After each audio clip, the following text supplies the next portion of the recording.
نحمده ونصلي على رسوله الكريم اما بعد اعوذ باللہ من الشیطان الرجیم بسم اللہ الرحمن الرحیم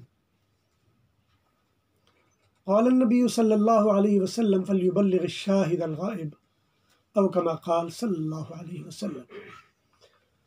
حضور اکرم صلی اللہ علیہ وسلم کے فرامین، جن کو ہم احادیث بھی کہتے ہیں، یہ ہم تک پہنچنے کے عام طور پر دو طریقے ہیں۔ ایک طریقہ محدثین کا ہے اور دوسرا طریقہ فقہا کا ہے۔ احادیث فقہا کے ذریعے بھی ہمیں ملی ہیں اور احادیث محدثین کے ذریعے بھی ملی ہیں، لیکن دونوں میں ایک بنیادی فرق ہے۔ محدثین نے حدیث کی سند کو بنیاد بناتے ہوئے اس کو قبولیت دی اور اپنی کتابوں میں اس کو مرتب کیا، جبکہ فقہا نے حدیث کے عمل کو سامنے رکھتے ہوئے ان احادیث کو اہمیت دی اور ان کو اپنی کتابوں میں جگہ دی۔ میں اس سے پہلے کسی نشست میں یہ واضح کر چکا ہوں کہ تاریخ اسلام میں اگر فقہی مسلک یا بنیادی مذہب معلوم ہوتے ہیں تو وہ دو ہی ہیں، یعنی حضور صلی اللہ علیہ وسلم کے اس دنیا سے تشریف لے جانے کے بعد عمل نے دو روپ اختیار کیے، یا وہ عمل مدینہ والوں کے ذریعے سے ہمارے تک پہنچا اور یا وہ عمل کوفہ والوں کے ذریعے سے ہم تک پہنچا۔ یہ دو ہی راستے تھے۔ مدینہ والوں کا امام مالک تھے اور کوفہ والوں کے امام ابو حنیفہ رحمہ اللہ تھے۔ دونوں کو اللہ تعالیٰ نے کمال بھی دیا، عظمت بھی دی، احترام بھی دیا، اتباع بھی دی، اور دونوں کو اللہ تعالیٰ نے مختلف علوم میں امام بھی بنایا۔ لیکن ہمارا موضوع چونکہ امام اعظم ابو حنیفہ رحمہ اللہ ہے اور ان کی کتابوں کا تعارف ہے، اس سے پہلے ہم ایک امام حسکفی رحمہ اللہ کے ذریعے جو مسند امام اعظم ملتی ہے اس کا تعارف پیش کر چکے ہیں۔ امام حسکفی سے یہ نسخہ دو حصوں میں بٹ گیا۔ ایک امام عابد سندھی رحمہ اللہ انصاری تھے جو مکہ میں جا کر مقیم ہو گئے تھے اور وہیں پہ انہوں نے زندگی گزاری، وہیں پہ انتقال ہوا، اور ان کو محدث حرمین یا محدث مکی بھی کہا جاتا ہے۔ انہوں نے یہ جو مسند امام اعظم تھی حسکفی والی، اس کی تدوین فقہی ترتیب سے کی ہے۔ اس لیے میں نے پہلے عرض کیا تھا کہ جو حسکفی کی مسند تھی وہ معجم کی بنیاد پر تھی،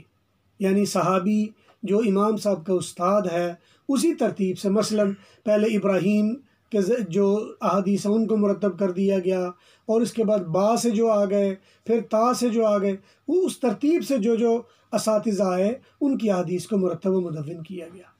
لیکن ان میں فقہی ترتیب کو سامنے نہیں رکھا گیا۔ لیکن امام عابد سندھی رحمہ اللہ انصاری، انہوں نے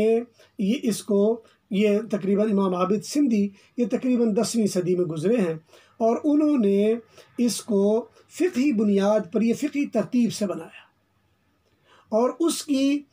یعنی معروف شرح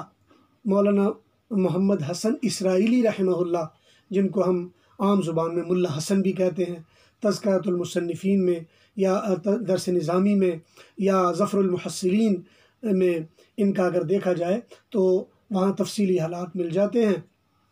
کہ انہوں نے اس کو فقہی ترتیب سے بنایا۔ اور ملا حسن جو ہماری منطق کی مشہور کتاب ہے، حقیقت بات یہ ہے کہ جس زمانے میں ہم منطق پڑھ رہے تھے حضرت مولانا منظور احمد نعمانی رحمہ اللہ کے پاس، تو ملا حسن قاضی اور اسی طرح حمداللہ اور یہ سارے پڑھ رہے تھے، تو ذہن میں یہی آتا تھا کہ شاید ملا حسن ایک منطقی آدمی ہے، اس کو فقہ سے یا علم سے کیا دسترس ہوگی یا کیا درک ہوگا۔ لیکن جب امام اعظم ابو حنیفہ رحمہ اللہ ان کی شرح ملا حسن والی جو مکتبہ البشرا نے بھی چھاپی ہوئی ہے، اور وہ دیکھی تو پتہ چلا کہ ان سے زیادہ تو وسعت علم حدیث میں اور کسی کا نظر نہیں آتا۔ دو کتابیں ان کی خاص طور پر وہ قابل داد بھی ہیں اور قابل تحسین بھی ہیں۔ ایک تو انہوں نے منیت المصلی کی شرح لکھی ہے، اور وہ بھی اپنی جگہ پر ایک باکمال شرح ہے، اور دوسری شرح انہوں نے مسند امام اعظم کی وہ میں آپ کے سامنے اس کو دکھا بھی سکتا ہوں، یہ اس وقت میرے سامنے ہے، یہ مسند امام اعظم ابو حنیفہ رحمہ اللہ، اور یہ یوں سمجھ لیں کہ یہ ہے، اور اس کا دوسرا صفحہ بھی دیکھ لیا جائے تاکہ تصویر واضح بھی ہو جائے۔ یہ اندر والا صفحہ ہے اس میں بھی آپ دیکھ سکتے ہیں، اور یہ مکتبہ البشریٰ نے چھاپا ہوا ہے، اور یہ کمال کا نسخہ ہے، اور کمال کے نسخے کے ساتھ ساتھ تقریباً 523 یا 22 احادیث کا یہ مجموعہ ہے، 523 احادیث کا یہ مجموعہ ہے، اور اس کو انہوں نے باقاعدہ فقہی ترتیب سے اس کو بنایا ہے، اور اسی طرح جو فقہا کے ہاں طریقہ ہے، کتاب الایمان پہلے، اور اس کے بعد طہارت، اور پھر اس کے بعد کتاب الصلاۃ ہے۔ اور خوش قسمتی یہ ہے کہ اس نسخے کا اردو ترجمہ بھی کیا گیا،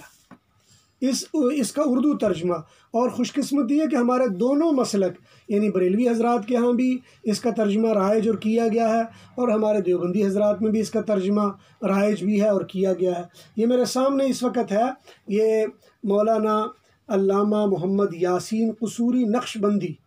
پروگریسو بکس ہے جنہوں نے اس کا یہ ترجمہ چھاپا ہے، یہ آپ کے سامنے ہے، اور انہوں نے بڑا اہتمام کیا ہے ان احادیث کی تصحیح کا، اور جو شرح ہے وہ ساری اس میں آ گئی ہے، اور احادیث کا متن بھی ہے، اسی طرح نمبرنگ وہی ہے جو اس نسخے میں ہے، لیکن انہوں نے اضافہ یہ کیا کہ ابواب کے نمبر الگ سے بنائے ہیں، جبکہ اس نسخے میں ابواب کے نمبر نہیں ہیں، اور اسی ترتیب سے جاتے ہیں، اور اسی طرح پھر جو چھوٹی بہت آتی ہے تشریح بھی اس کی بہت زیادہ کی گئی ہے، بڑے اہم انداز میں، اور پھر ان میں خاص طور پر احادیث کی تخریج کا بھی اہتمام کیا گیا ہے کہ صحاح ستہ یا دوسرے کسی نے اگر اس حدیث کو نقل کیا ہے تو وہ بڑی اہم ہے اپنی جگہ پر۔ اور دوسرا یہ نسخہ ہے، یہ دارالعلوم دیوبند کے کوئی استاد ہیں، انہوں نے اس کا اردو ترجمہ کیا، اور ہمارے لاہور کا کوئی ادارہ ہے شمع بک ایجنسی، انہوں نے اس کو چھاپا ہوا ہے، اور یہ اس کا دوسرا اندر والا ٹائٹل بھی دیکھ لیجئے، یہ اندر والا ٹائٹل ہے، اس کو بھی آپ دیکھ لیں، اور اس میں بھی انہوں نے خاص طور پر کوشش کیا کہ ملا علی قاری کو بعینی ہی کاپی کیا، اس میں ملا علی قاری نے جو شرح لکھی ہے اس کو تھوڑا تھوڑا اس میں انہوں نے ضمنی طور پر لے آئے ہیں، اس لیے کہ ملا علی قاری اور اس میں فرق صرف اتنا کہ تبویب الگ سے کی گئی ہے، ورنہ جو احادیث اس میں ہیں وہ احادیث اس میں بھی ہیں، اور اس میں بڑا خاص اہتمام کیا گیا ہے۔ اور میری تحقیق کے مطابق صرف چند احادیث ہیں، مطلب 5-6 احادیث ایسی ہیں جو اس نسخے میں ہیں، ملا علی قاری والے میں ہیں، اور یہ ملا حسن ہے ان کے نسخے میں نہیں ہے، تو یہ بھی اس سے بھی فائدہ اٹھایا جا سکتا ہے۔ اور یہ بڑی اہم کتابیں ہیں، خاص طور پر جو لوگ حدیث کا شوق رکھتے ہوں اور جن کو چاہیے کہ ہم اعلیٰ سند والی حدیث کو دیکھیں، ان کو چاہیے کہ وہ ان کتابوں کی طرف متوجہ ہوں۔ آج کل ایک بھیڑ چال چل پڑی ہے، ہم سمجھتے ہیں کہ بخاری کو لیا جائے تو پھر ہی حدیث سمجھ آتی ہے، کوئی اور چیز ہو تو حدیث نہیں ہوتی۔ یاد رکھیں، امام بخاری نے جو حدیث مرتب کی ہے محدثین کے طریقے پر کی ہے، اور محدثین کے طریقے میں جو سقم ہے اس میں انہوں نے ناسخ و منسوخ سے بحث نہیں کی ہوئی، محدثین نے صرف حدیث کی سند کا اہتمام کیا ہے، اگر سند صحت کے ساتھ ان تک پہنچ گئی انہوں نے اس کو مرتب کر دیا ہے، اگر سند صحت کے ساتھ نہیں پہنچی انہوں نے اس کا اہتمام نہیں کیا ہے۔ آیا اس میں ناسخ و منسوخ کا معاملہ ہے یا نہیں؟ محدثین کے ہاں اس کا اہتمام نہیں ہے۔ یہی وجہ ہے کہ آج حدیث کی وجہ سے ہمارے ہاں یہ بڑا تنازع پیدا ہو جاتا ہے، جی فلاں حدیث ایسے ہے، فلاں ایسے ہے، فلاں معاملہ ایسے ہے، فلاں معاملہ ایسے ہے، اور خاص طور پر جو ہمارے بھائی اہل حدیث ہیں وہ آپس میں زیادہ جھگڑ رہے ہیں اس معاملے میں۔ 12-13 ان کے خاص ایسے فرقے ہیں جو ایک دوسرے کے پیچھے بعض اوقات نماز تک پڑھنا بھی وہ جائز نہیں سمجھتے ہیں۔